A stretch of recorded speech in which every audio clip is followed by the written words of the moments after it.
Welcome to my YouTube channel safety tips. आज की इस वीडियो में हम बात करेंगे कपलर्स के बारे में कि स्कैफोल्डिंग के अंदर कौन कौन से कपलर्स यूज़ किए जाते हैं, उनकी लोड बेयरिंग कैपेसिटी क्या होती है और उनको कहाँ पे यूज़ किया जाता है। तो आइए फिर स्टार्ट करते हैं आज की वीडियो। तो जो कपलिंग होती है वो एक बहुत ही इंपॉर्टेंट इक्विपमेंट होता है स्कैफोल्डिंग का।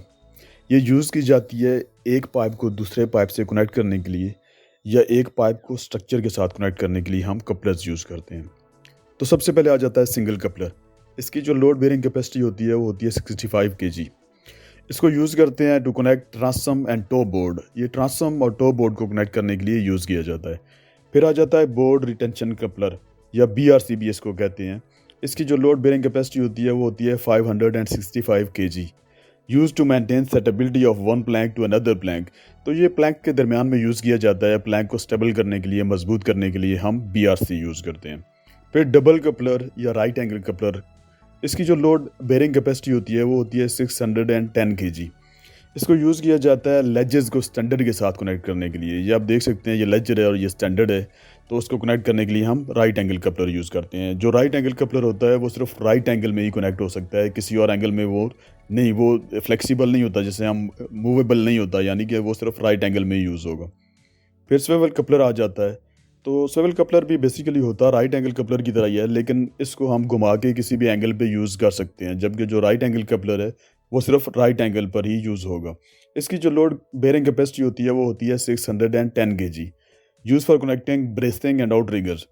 क्योंकि इसको हम घुमा के किसी भी एंगल पे लगा सकते हैं, तो मोस्टली इसको हम ब्रेसिंग और जो आउट रिगर्स होते हैं स्कैफोल्डिंग के, वो लगाने के लिए यूज़ करते हैं। फिर बीम क्लैंप आ जाता है। तो बीम क्लैंप जो होता है वो, उसकी जो लोड बेयरिंग कैपेसिटी होती है वो होती है 3000 केजी। इसका जो यूज़ है वो है connecting tube with structure and beam. तो ये जो स्कैफोल्डिंग की ट्यूब्स होती हैं उनको बीम के साथ या स्ट्रक्चर के साथ कनेक्ट करने के लिए हम बीम क्लैंप यूज़ करते हैं। तो जो बीम क्लैंप है वो हमेशा पेयर में यूज़ होते हैं, वो अकेला यूज़ नहीं हो सकता। अक्सर जब हम हैंगिंग स्कैफोल्डिंग वगैरह बनाते हैं तो वहाँ पे फिर हम बीम क्लैंप यूज़ करते हैं। फिर आ जाता है लैडर क्लैंप। तो इसकी जो लोड बेयरिंग कैपेसिटी होती है वो होती है 550 KG. Use to secure ladder on scaffolding. तो जो स्कैफोल्डिंग के साथ जो लैडर है, लैडर को सिक्योर करने के लिए हम लैडर क्लैंप यूज़ करते हैं। फिर आ जाता है स्लीव कपलर, जिसको बॉक्स क्लैंप भी कहते हैं। तो उसकी जो लोड बेयरिंग कैपेसिटी होती है वो होती है 550 केजी।